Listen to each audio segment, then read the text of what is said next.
Judy Sedgman's as far as I can tell, is a very well-known figure in the Three Principles community. She's been around for a long time. But she's actually, for nearly 30 years, she's focused on the redefinition and deeper understanding of mental health. And that's shown up in lots of different ways, which I imagine she'll perhaps talk about some today. She's actually an adjunct professor in the School of Public Health at West Virginia University School of Medicine. And Mr. Dave Nichols is the executive director of the Centre for Sustainable Change. And I know he and his wife, Chinny, work tirelessly behind the scenes to spread the word on the inside-out approach to resiliency. And I just want to really honour the time that we've got together and hand over to you guys. Well, are we doing ladies first? I think that because Dave is the executive director of the. Oh, there you go. Let him start. So, at least to introduce, the vision and the board's commitment and that kind of thing to the center and the programs, how we came up with the programs we're doing. Great. Mm-hmm. Well, thank you, Judy, and thank you, Sheila, for being our host and for leading not only this session but the whole series of this 10 sessions. It's really incredible.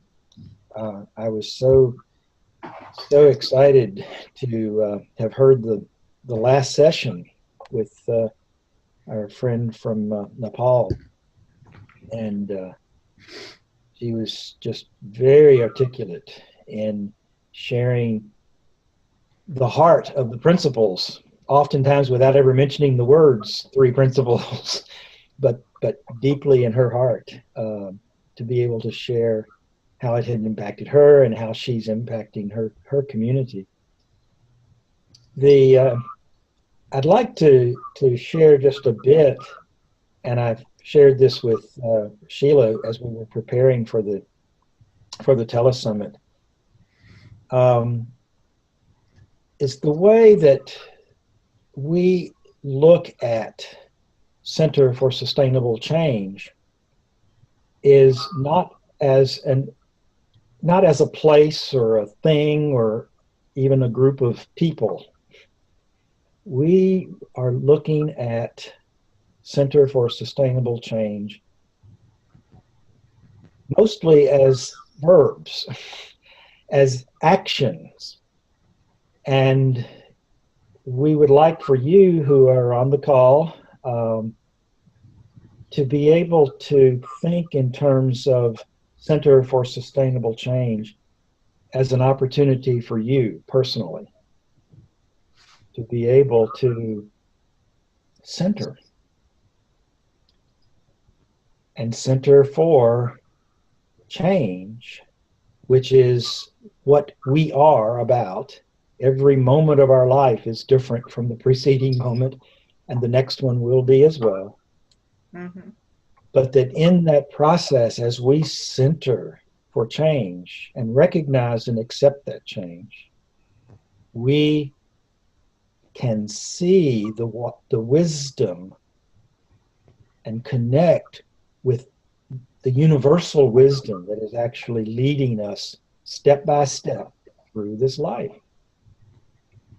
And we can sustain that for ourselves. And so center and sustain and change are all actually verbs that are actions, not a place or a thing or a person, certainly not a person. I'm here just in service to you and to others that I meet, but so are you. Each of us are in service. And I think with that recognition gives an impact and a focus to the center that is truly based on who you connect with, who you meet in the moment, every day, from moment to moment. The principles are more about the relationship that we have with others and seeing ourselves in relationship with others and honoring every person that we meet. And in that process, we are transformed because we understand and truly appreciate the humanity, but the wisdom of the other person. And when that happens, we ourselves are changed, and we have created a community.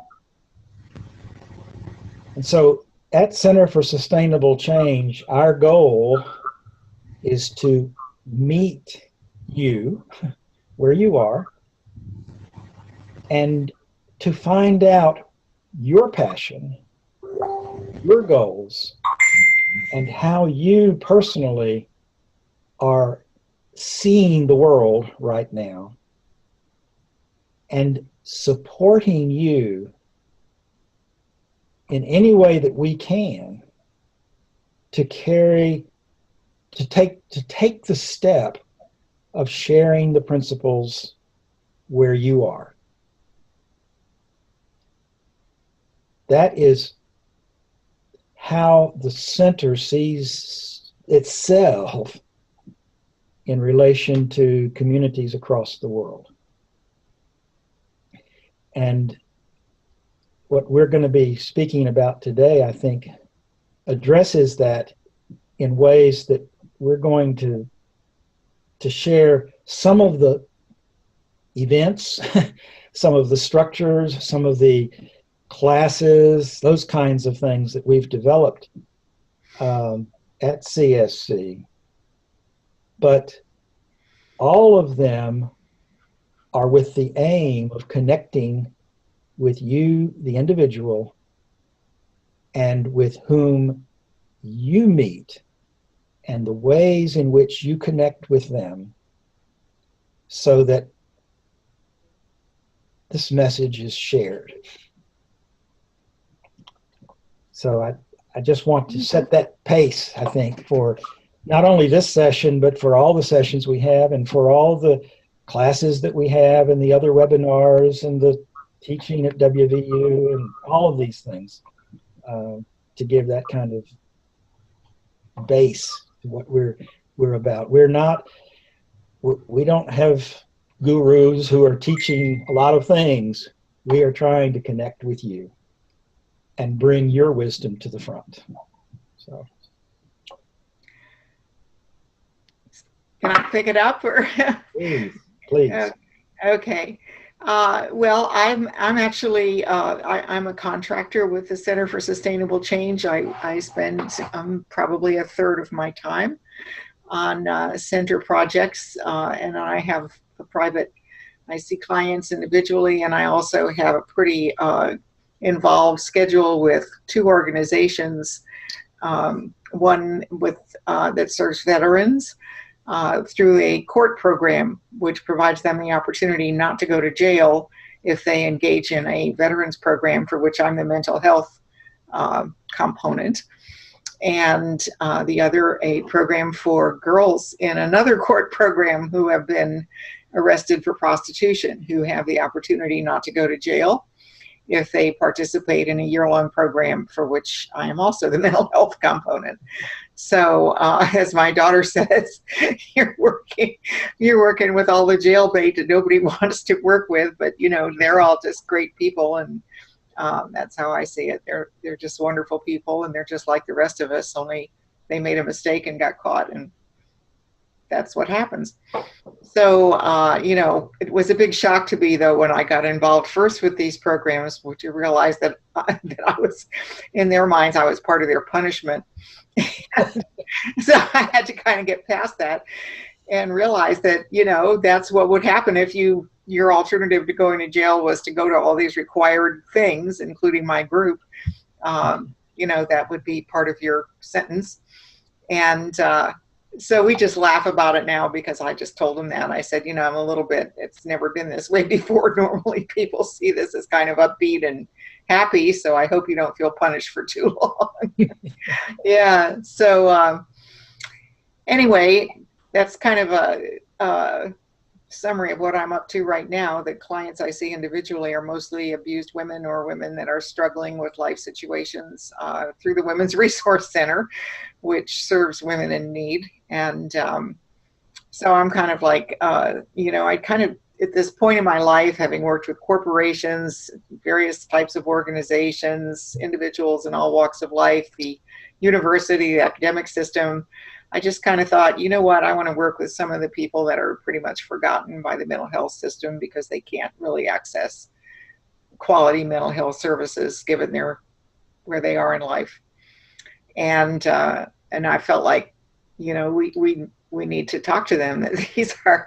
These are all beautiful, redeemable people who, won't have a shot if we don't reach out because the services they get are so minimal, mostly drugs. Somebody gives them a pill for that. So, I that's why I'm doing what I do, and I love it.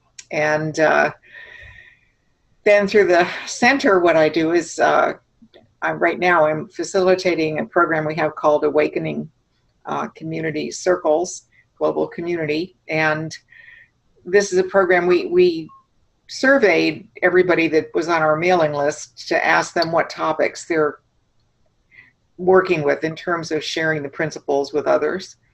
And when we got this, we got a lot of participation in that survey. I was surprised we just got a flood of responses because we told them that, these are going to be topics that we cover in these circles.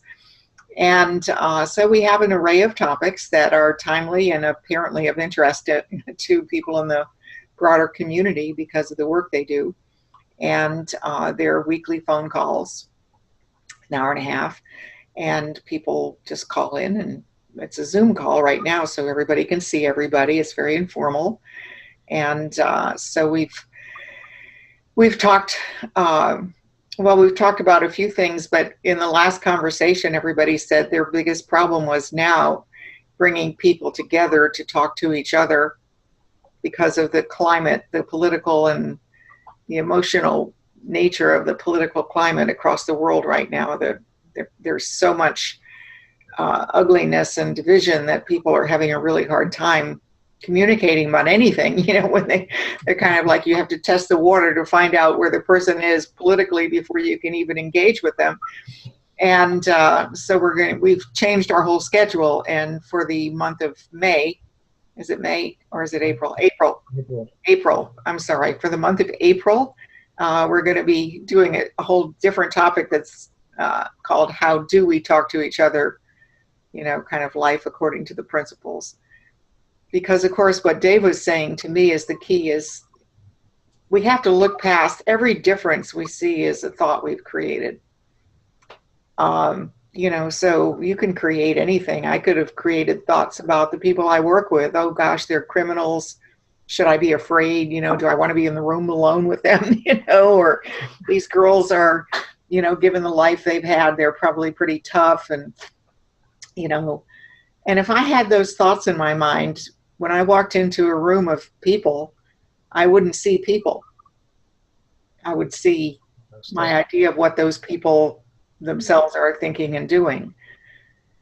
But I know better because, thank God, after being exposed to sin 30 some years ago, and after all these years of working with so many people in the principles, that, it doesn't really make a whole lot of difference to me what people are doing or thinking or have done or have thought, because in this present moment, which is what Dave was talking about, this is the center of your universe is right now. That's it. So, and then right now, and now right then was past.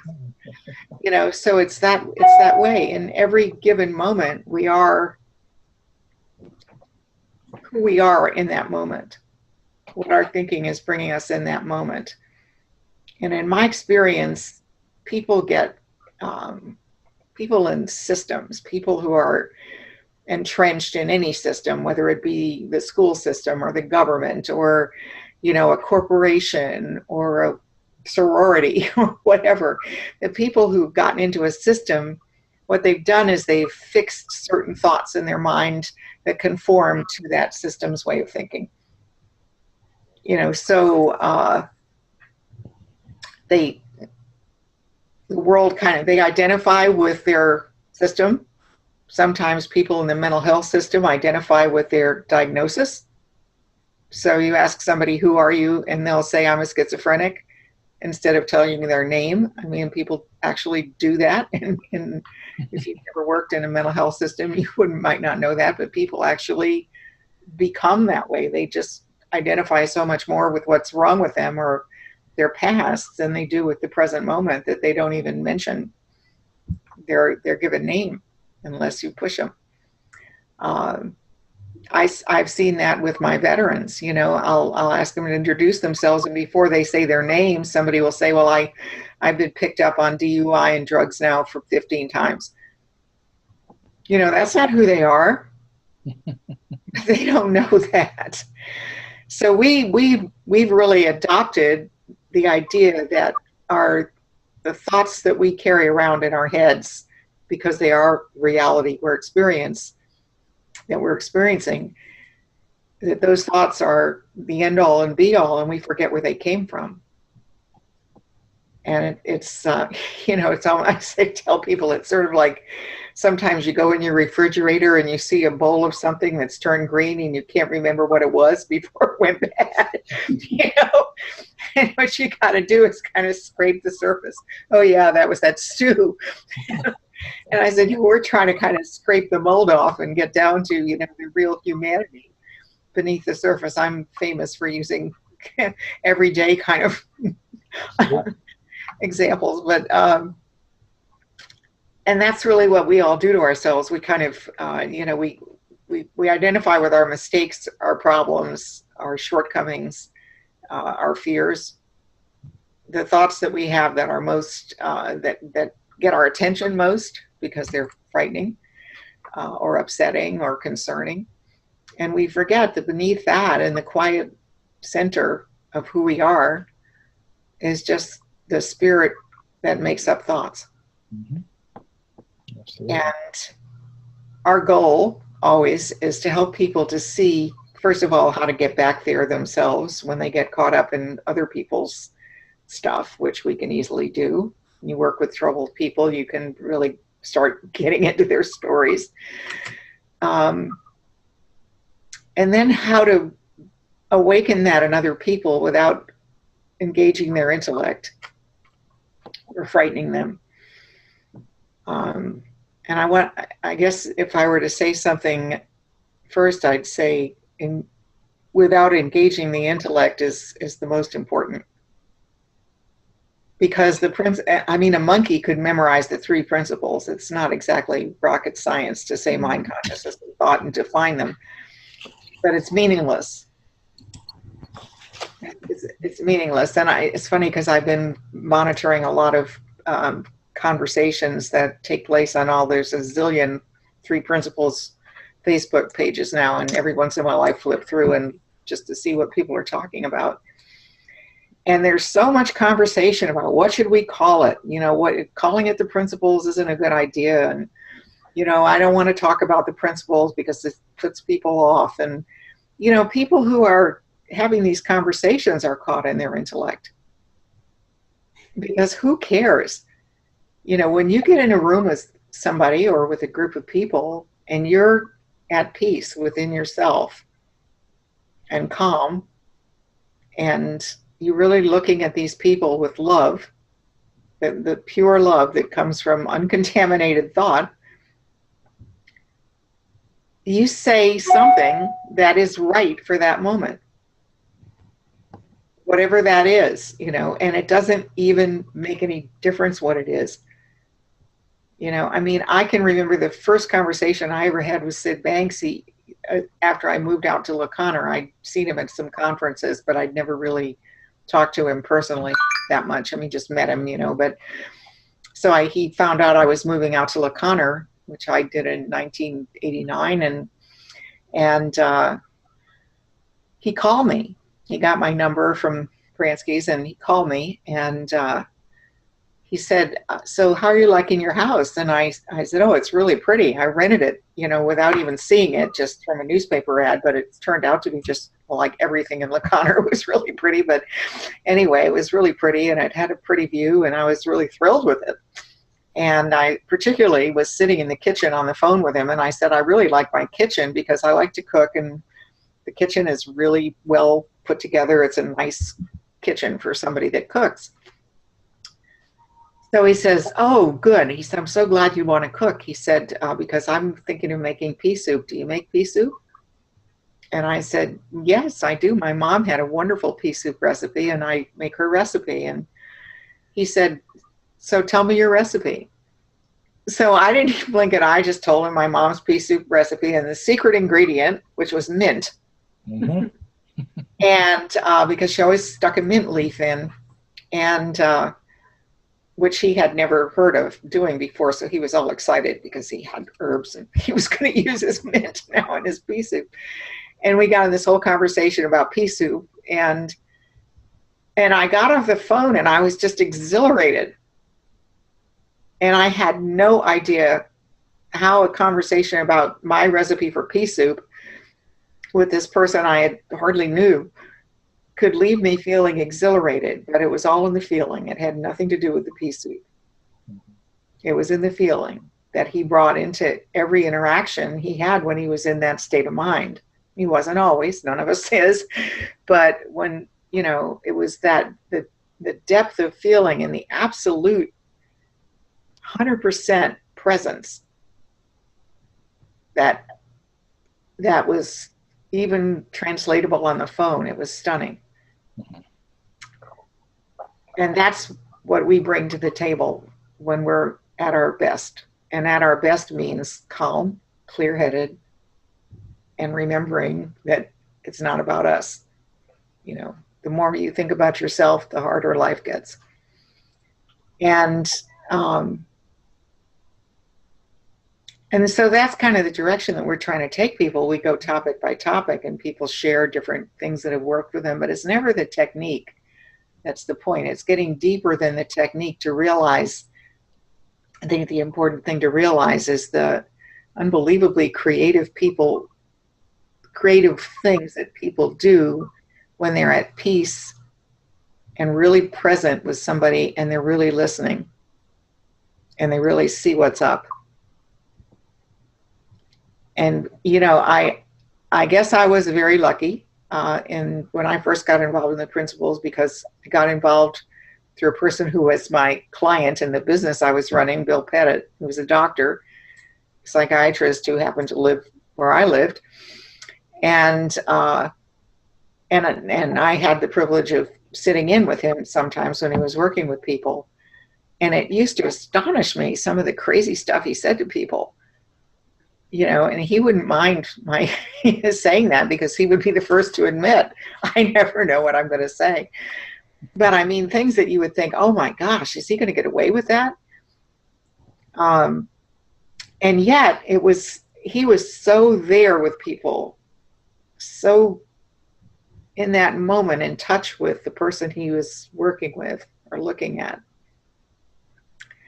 that he would say whatever occurred to him and really trust it, because he just felt at ease with the person. I remember one time we went to a hospital where they had put a person in a padded cell. Basically, it was a padded room, but it was small, because he had just had a psychotic break, and he was ripping his sheets up in his bed, and he was terrorizing the staff. And so security got hold of him and put him in the room, was waiting for the doctor to come. And that morning, then I was following Bill around that particular morning, and I went with him.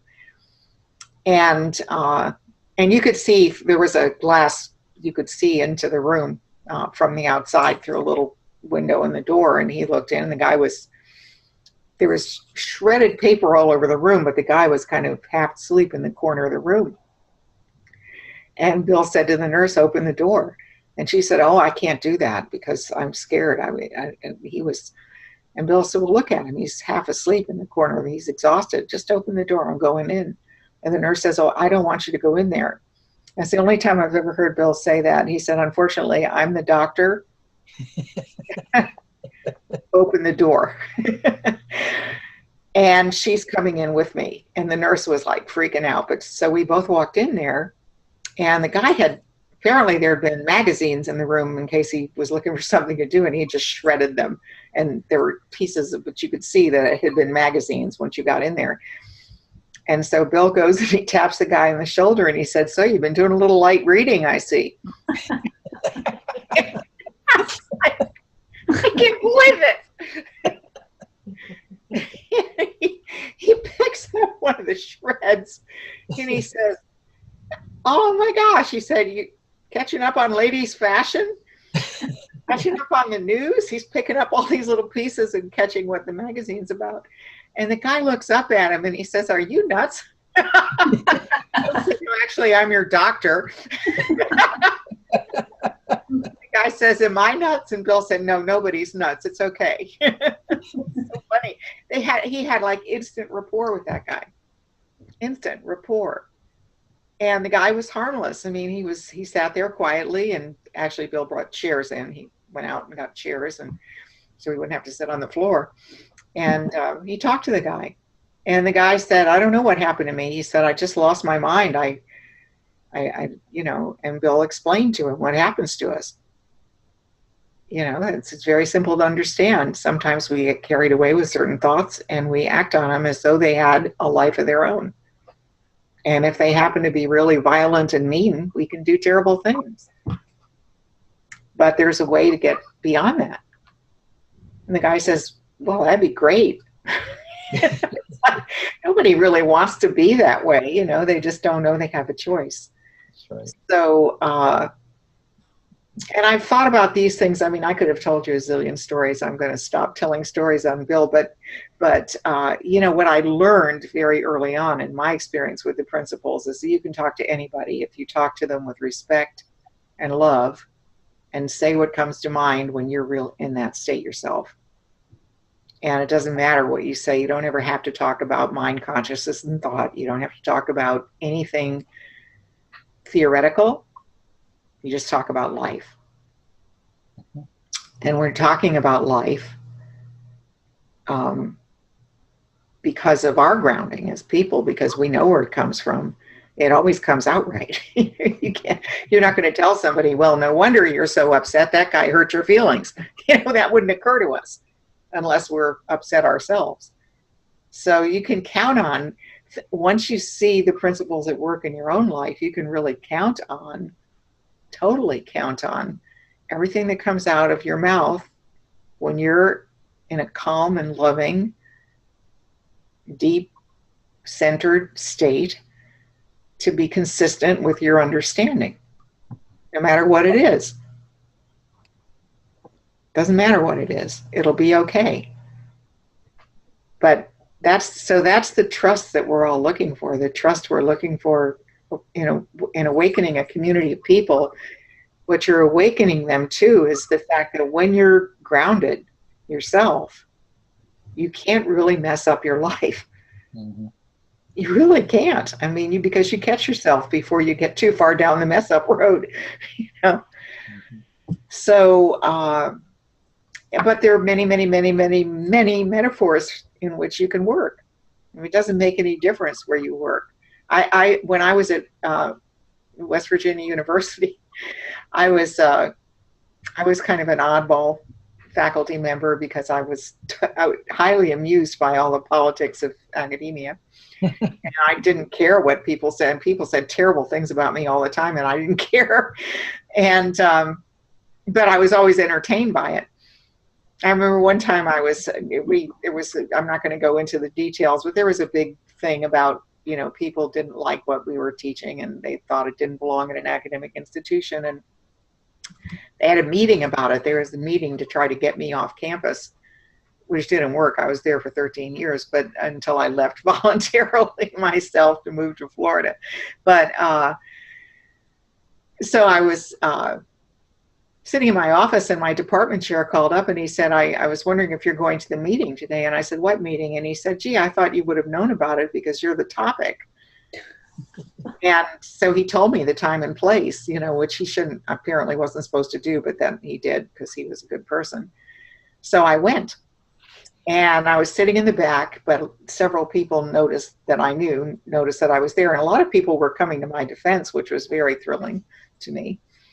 But one of the dean of the medical school said, you know, to the person who was haranguing up at the front of the room, said, you know, Judy's here. Why don't we let her speak for herself? And the guy says, she can't speak for herself. She's a known communicator. And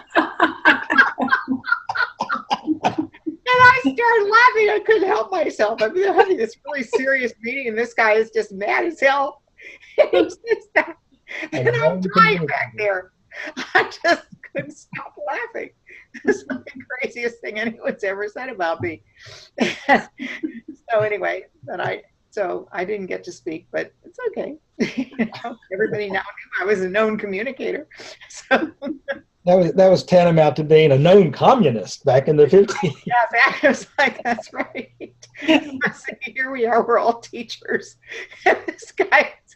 Anyway, so I hope you found that funny, but anyway, I found it hilarious, as I find so many things in life. And so it's like I was talking to, this is really kind of an example of that, though. I was talking to one of my people in the Veterans Court the other day, and I hadn't seen him for a week, and asked him where he'd been. He said, oh, I got sent back to jail. I messed up. So I had to go to jail for a week. And now I'm set back in my program. I'm going to be in the program longer. And I said, well, what did you go to jail for? And he says, well, I got really upset. And, you know, he said, it's been an adjustment for me because I moved into this. They found him an apartment, which was a good thing because he'd been living in a sort of a shelter. But now he's by himself. And you know what happens to you when you're by yourself and you start thinking, you know, and he hadn't quite mastered the don't go there part yet. And he got thinking, and he got really kind of scared and nervous and upset and worried about himself and whether he could trust himself. And indeed, once you start thinking about, you know, it's like if you think about something, it's on your mind, it becomes part of your reality. So he's thinking about, he's so scared he's going to use again that he can't get it off his mind. And of course he does. So, but then he confessed right away. He didn't have to, because he probably could have slid by. He did it that one night, and then the next morning he kind of hated himself for it, and he could have probably made it because he had 2 more days till his drug test. But he didn't. He called the judge and told him the truth, which I thought was wonderful. And he said, I got upset, I got frightened, and I fell back on my habit, which was really true. That's exactly what happens. And but the judge, of course, not having any idea about how thought works, sent him back to jail for a week, because that's what you do when you mess up. So he's telling me this whole long thing about how upset he is with himself and how terrible that was what he did and everything. And I said, you know what you need? He said, what? I said, you need a dog. And his whole face brightened up. And he said, you know, that's right. I need a dog. I love dogs. And I haven't had one for so long because I've been homeless. I've been in prison.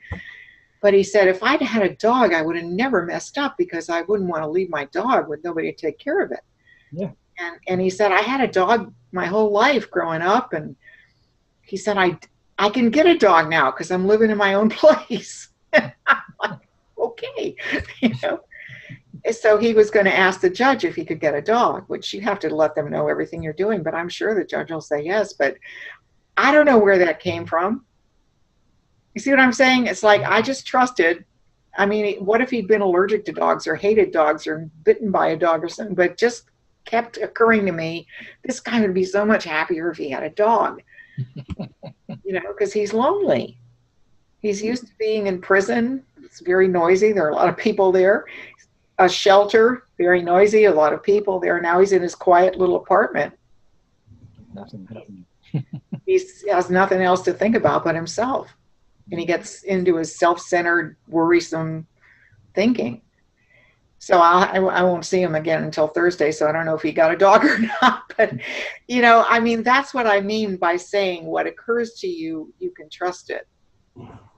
Because it wouldn't occur to you when you're feeling loving and caring and non-judgmental and present with somebody, everything that occurs to you is going to come from the wellspring of wisdom. And that's what you can trust. Mm-hmm. So I don't know, Dave, I'm doing too much talking, so maybe your turn. But one of the things that seems to be recurrent when we talk with folks who have been touched by the principles in some way, and they have a they express an interest in sharing what's made a difference to them with others. But the common, a very common response at that point that we've received is, I don't know how I would tell them about it. I don't think I know enough. I need to go to another training somewhere or go to another course. oh, jeez. And I had talking with someone just recently who had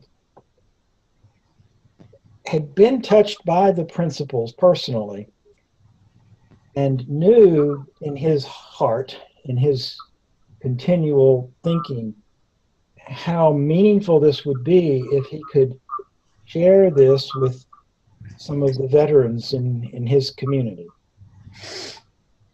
And yet he said, but I think I need to be with someone who does this regularly and sit in on some groups and learn some other things before I'll feel comfortable doing this. And I said to him, I said, well, have you ever sat with and talked with a veteran before? Well, no. But I think the heart of what we're talking about and what we're encouraging and bringing people to is just sit with the person. I said, if you're having a hard time finding one, just sit in McDonald's for an hour and you'll find one. And just ask the people in line around you who's a veteran. You're gonna, one will crop right up, right? And so, you know, while we're offering, quote, courses and trainings and things, those should be looked at more as windows of opportunity for folks to know that they already know it. And not as something that's going to give them suddenly this total understanding so that I am totally aware and I will be directed. What I've found is the flaw in the thought process that one has about not being prepared and not knowing. The flaw has been the thought that I've got to do something. I've got to teach something. I've got to structure this in a way that it would appropriately be received. And the truth is, we don't have anything to share other than connecting truly with that other person and speaking from what we already know. Sid said this several times. Just talk about what you know. But being totally curious and engaging with another person will absolutely automatically open those doors. And whether it's a single person or a group of people, I've never seen it fail. If you once connect, Roger would call it establishing rapport. And you mentioned that a minute ago. But that's it. It is much more, sharing the principles is much more about that connection than it is about any content. And when we can feel comfortable in ourselves and open ourselves to connecting with someone, other doors will open. And I've found that to be the barrier for a lot of folks who, wow, this has made a lot of difference for me, but how would I ever talk about it? How would I ever? I just don't know. And the reality is, you just be. Go ahead.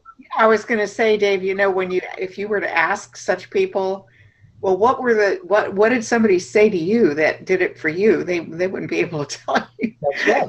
It couldn't have been that. It had to be something they saw for themselves. That's right. You know, so it's kind of silly that we get that way. We get hung up on our old thinking about what it takes to be a teacher or be whatever. And then, but, you know, when you go back and ask them what mattered to you, Mm-hmm. you know, almost always they'll describe an insight they had driving in the car, or, you know, putting their child to bed, or sitting at their desk looking out the window, or whatever. And, you know, I went to a lot of classes and everything. And then all of a sudden one day it just hit me. And, you know, the classes they were the direction. They gave the person the direction they were looking. Mm-hmm. They gave the person that. They were definitely looking for something. And they do set the stage for quieting down. There's a great power in silence and quiet. But until that insight occurs to people, nothing happens. Mm-hmm. It's just interesting. You know, it is interesting. I mean, people tell great stories and they're fun to talk to. And most people that do principles work are really cool people, because all people are really cool when they're not caught up in their ego. So, you know, that's another thing. You guarantee you'd be a pretty cool person, but you know, it's never about the technique or about what somebody said or did or whatever, which makes it so hard. I know I fought this battle for 13 years at an academic institution where everybody wanted me to write a manual. Mm-hmm. Mm-hmm. You know, and I can't write a manual. There is no manual, because you don't need a manual. You already have everything. You just need to find it. And, you know, it'd be a pretty short manual. Look inside and it'll wake up. You know? But that's, you know, that's one of the downsides of trying to bring this into traditional therapeutic models. You know, the biggest problem that I have with most of the clients that I see is that a lot of them have had a lot of experience in dealing with mental health professionals across their troubled times. And so they have this what I call it, the psychobabble habit. Mm-hmm. You know, they start telling you, well, you know, my mom was really mean, and my father was an alcoholic, and my brother killed our cat in front of me. And, you know, they go on a long story of all the terrible things that happened to them. And I'll go, you know, it's like, why are you telling me this? Mm-hmm. Well, because the last person I talked to, the last psychologist I talked to, was taking notes, and they wanted to know all. They kept asking me all these questions. And I'm going like, have you noticed me asking you a question? And they'll go, no. And I'll say, well, I guess there's a reason for that. You know, people will say, what do you mean? I'm going like, why would it make any difference that your brother killed your cat when you were children? You're 53 years old. You know, it's like the only way that can make a difference is if you keep thinking about it. If you don't keep thinking about it, it's like it's some incident that you may or may not remember from the past. Mm-hmm. And, people are so shocked. It's never dawned on them before that part of the reason they're so depressed is they're always thinking all these depressing thoughts about all the bad things that ever happened to them, because that's what somebody taught them to do in order to get well. Mm-hmm. And, I had a woman, I do a group called Rediscover Joy for the Women's Center. I do it once a quarter. And this is the month I'm doing it. It's Tuesday nights. And last Tuesday night, or it was the week before, there was a woman in the group who sat through the whole group while people were just quiet, and we, sharing stories and stuff. And at the end of the group, she said, but, isn't it true, though, that some people are just more inclined to certain mental illnesses than others? So I got 5 minutes left in this 2-hour group, And I said, well, if you think so, it is, yeah. And everybody in the group but her laughed. And she said, well, I've read a lot of articles about that.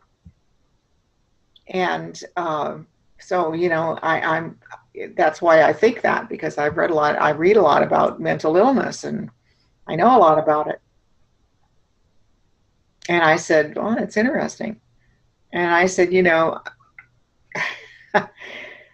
I've read a lot about a lot of things, but if I don't really find it helpful to me, I don't take it to heart, And she's looking at me going like, but what about the experts?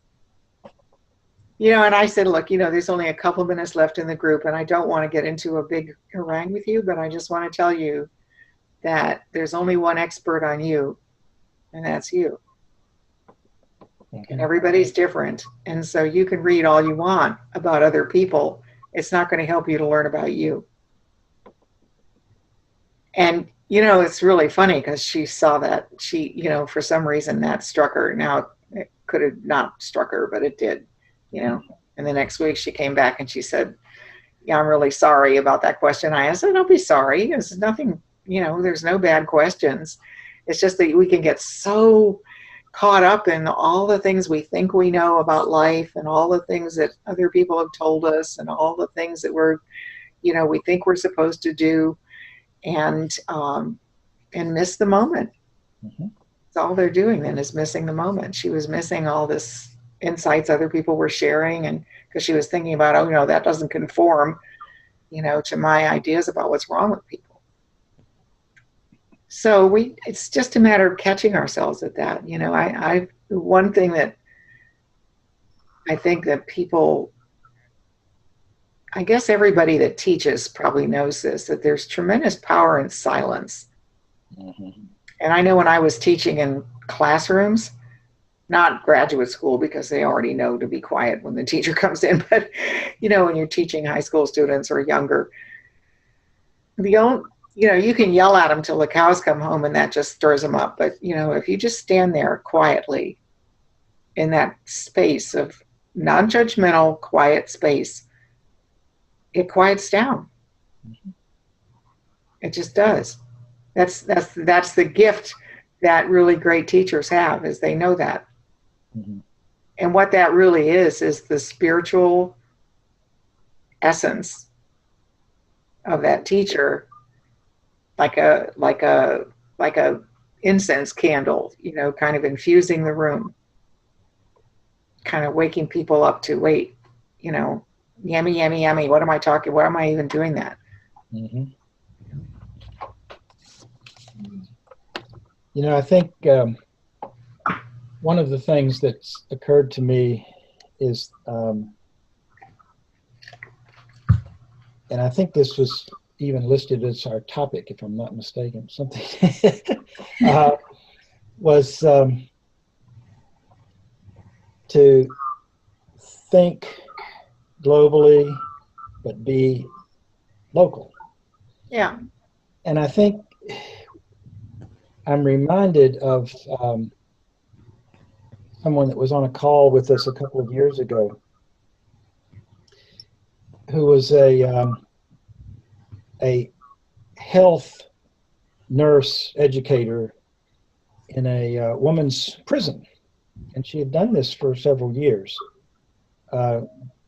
being in the prison on a regular basis, like once a week or whatever, and having a group of women and educating them about, physical health type of things. But she had been touched by the principles at one point in her life. And when she got on our calls, she asked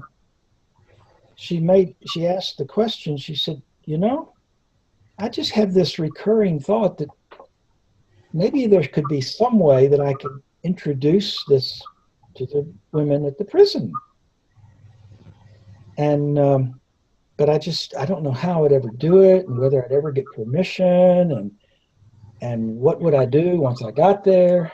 And I just made the comment, well, have you ever talked with the warden about your idea? Oh, no, I have never done that. And we got on a call a week or two later with her, and she said, I have to tell you, I talked with the warden. And I said, well, what did he say? And he said, well, he listened to me patiently for a few minutes. And when I finished, he looked at me, and then he just said, dearie, you can do anything you want to in this prison. Because she had established herself as this really loving person who was caring for the inmates. Well, so she said, well, I decided to schedule a meeting, and I spent 2 days going back through all of Sid's books and making notes, and had all this package of things. And I went in, and we had this session, and at the end of the hour and a half that I had with those women, it was, well, what was that? And they all left without saying a word. Yeah. And she went back, and the next week she said, I must have to study more. And so she did even more preparation and got more things together and little charts on the wall and all of that. Same response. And she said that she decided she was getting ready for the third session, and she had all this stuff prepared again. She said, I'm going to lick it this time. And just before she began, it occurred to her, this hasn't worked before, has it? And so the women came in, and they sat down, and she said, okay, gals, here's the deal. I want you to realize that for the next hour and a half, you are out of jail free. And they were off to the races. Yeah. She met them where they were. Yeah. Yeah. And everything changed. Yeah.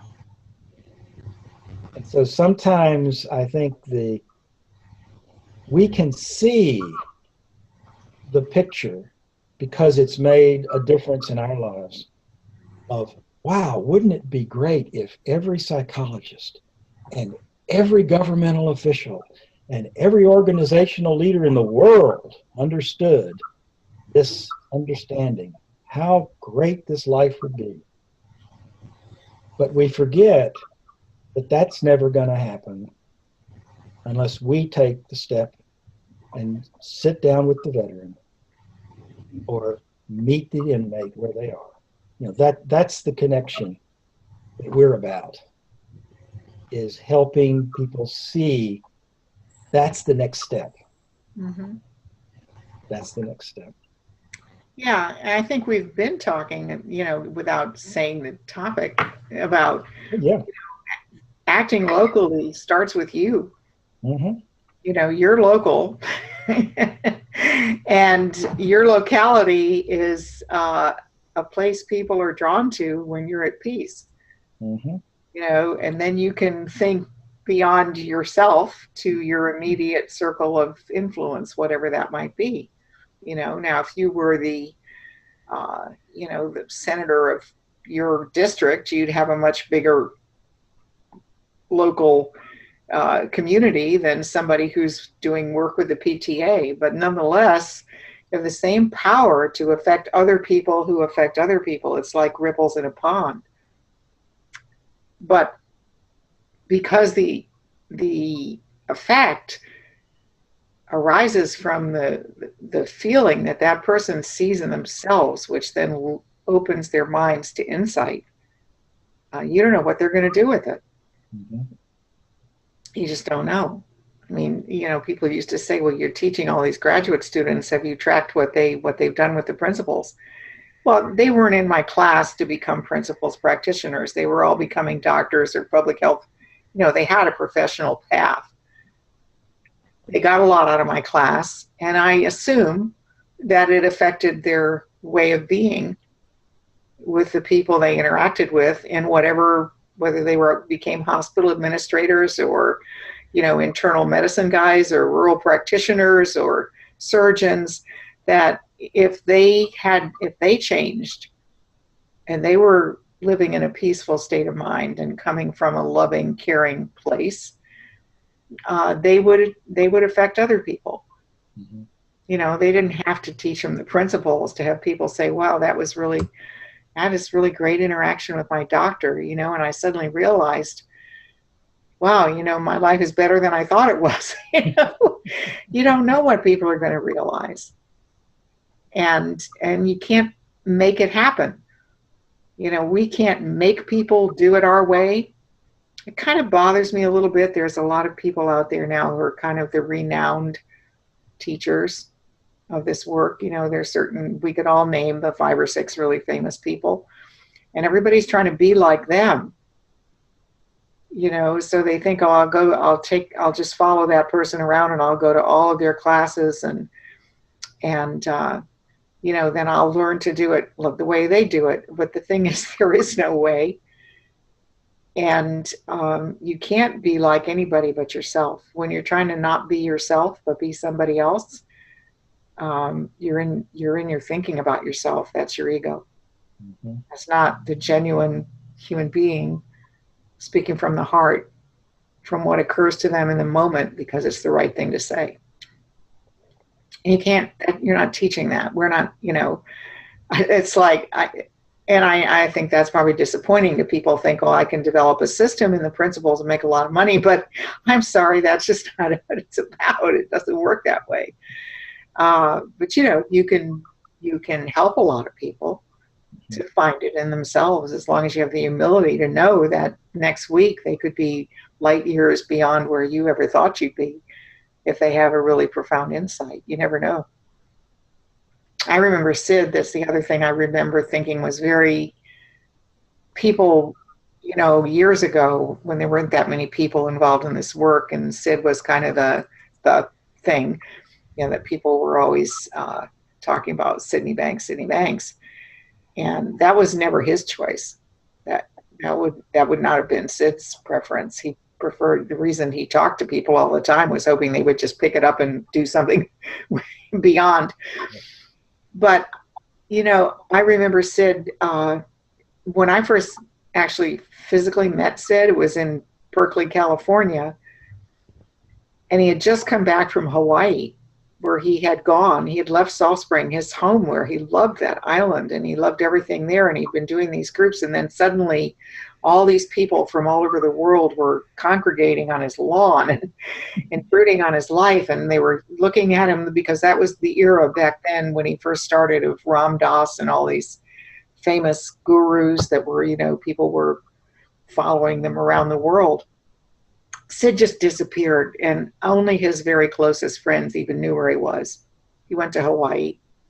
And I'm not certain, there's probably somebody in this call that knows the story firsthand. But, so I'm not certain, but it seems like it was almost a couple of years that he was gone. It was wasn't just a vacation. He was gone for quite a while. So that all died down on the island. People had to share what they knew. And it stopped becoming this center for the people following the big guru on the island. And then he came back. But he would run away from that.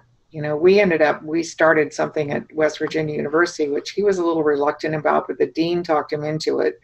So we started something. It was called the Sydney Banks Institute. And he got very frustrated. He did not want there to be an institute named after him. And especially while he was still alive. So he started coming, you know, doing programs at West Virginia. And because it was Sydney Banks himself coming to speak at the Sydney Banks Institute, two things happened. One is everybody thought he must be the big donor. Right. It's hilarious that made it all possible. Or, you know, they thought he was a big deal because his name was on our door. So we changed the name. We became the West Virginia Initiative for Innate Health because he said, this isn't going to work out. I don't want that. I don't want it to be about me. He just did not want that. And you have to respect that. And it shouldn't, I mean, you can have a lot of respect for a teacher or for somebody that you learn from. Most people develop a tremendous respect for the person that was in their life when they started having their initial powerful insights. And, you know, your temptation is to attribute it to the person, not the person. It's not the person, it's you. And, you know, anybody that's a true principles practitioner will tell you that. It's not about me. I've said the same words to thousands of people, and you're the one that had that insight that was unique to you. Yeah. So you'd say, well, why? What's the point? And why become a principles practitioner? What's the point of even trying to act, you know, locally, never mind globally? And the answer is that most people are so caught up in their thinking without any understanding whatsoever that it's an illusion. That they don't have the space between thoughts for insight to break through. That's really what's going on out there. So we have people that take their thinking very, very seriously and get very attached to the ideas that they have, and they get very frightened by certain thoughts, and they get very sure there's something wrong with them or whatever they've made up in their head. And all we do is kind of break through that. If you say, what's your job as a principles practitioner, is to break through into silence so that people can see for themselves. That's all we do. And I mean, you can make it as complicated as you want to, but if that doesn't happen, nothing happens. Right.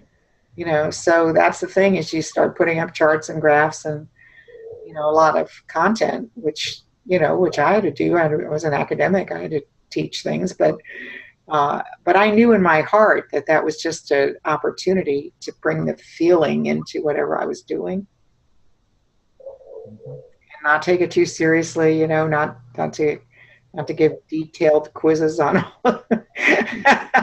on the principles and stuff like that, you know, but so that, and that's why it's such a wonderful gift that we have to share, is because it's so human. Because we're telling people what's right with it, all of us, not just them. Just them. And nobody's special. Nobody's special. None of us is special. You know, it's funny because when I first started working with my so-called criminals, they would get a little bit into a little contest to see who'd done the worst things, you know, or who'd gotten away with something.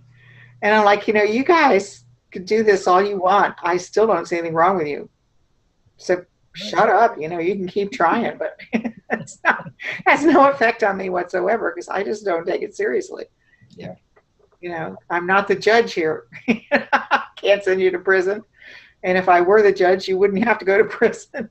But, you know, but that's not the, you know, that's not what we do. We don't get into their thinking about stuff. That's right. We don't care about it. It's meaningless. It's temporary. It passes. And it's just static that gets in the way of insight. Yep. So let me mention, I noticed that we are getting close to the. Yeah, I was going to say that date. Well, you say what you want to say, and then I'll carry on. What I'd like to say just toward the end here is we at CSC are here for everyone on the call. We're available. We have designed some opportunities where we can actually consult directly with people to both uncover and encourage more activities where they are. And if there's ever a question that anyone has about, well, what could I do? Or how could I be effective? Or anything like that, just give us a call, give us an email, give us a comment on our website. We want to be open to you because you are the conduit to reach every person that you reach every day. And if we can encourage your confidence in who you are, that is what we'd like to do. So, Sheila, you wanted to wrap things up? Thank you, Dave. You know, I love this. I've been in such a good feeling, I think, while listening to both of you. It's been wonderful, really, truly wonderful. Thank you.